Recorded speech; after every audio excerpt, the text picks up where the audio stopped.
শীতের দিনে বান্ধবীদের সাথে কাবাব পিকনিক করার একটা আলাদাই মজা। তো হ্যালো গাইস, কেমন আছো তোমরা? অনেক দিন ধরেই ভাবছিলাম আমরা পিকনিক করব, কিন্তু কী পিকনিক করব সেটা অন্তত ঠিক হয়ে উঠছিল না।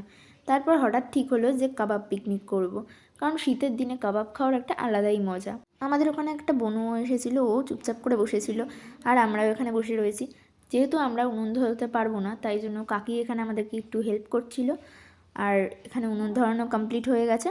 আর মাংসটা যেহেতু আগে থেকে ম্যারিনেট করা ছিল, তো এখানে শুধু স্টিকে ভরে পোড়ানোর অপেক্ষা। আর তোমরা কারা কারা শীতের দিনে এরকম কাবাব পিকনিক করতে পছন্দ করো আমাকে কমেন্ট করে জানাবে। আর এখানে গান চলছে, আর এখানে বনুটা চুপ করে বসে রয়েছে, আর এখানে আমাদের মাংসটা পোড়ানো চলছে। আর এখানে আমাদের কাকু হেল্প করছে পোড়ানোর জন্য, কারণ অনেক মাংস ছিল যেহেতু। আর এখানে এরা দুজন নাচ করা শুরু করে দিয়েছে। আর এখানে আমাদের কাবাব প্রায় কমপ্লিট হয়ে গেছে, তো এখানে শুধু মশলাপাতি দেওয়া চলছে। বান্ধবী, কাবাব প্লাস গসিপ, একটা আলাদাই ব্যাপার। আমরা খুবই মজা করেছি, আর এখানে আমরা কাবাব খাওয়া শুরু করে দিয়েছি। খুবই টেস্টি হয়েছিল খেতে। আর তোমরা কারা কারা কাবাব খেতে পছন্দ করো আমাকে কমেন্ট করে জানাবে। আর এটার শর্ট ভিডিওটা আমি পোস্ট করে দিয়েছি। আর এখানে আমরা কিছু ফটো তুলে নিয়েছিলাম, তারপরে আমরা নাচ গান করছিলাম, কারণ পিকনিক করবো আর নাচ গান করবো না সেটা তো হতেই পারে না। আর এখানে আমরা কী নাচ করছি আমরা নিজেরাও জানি না।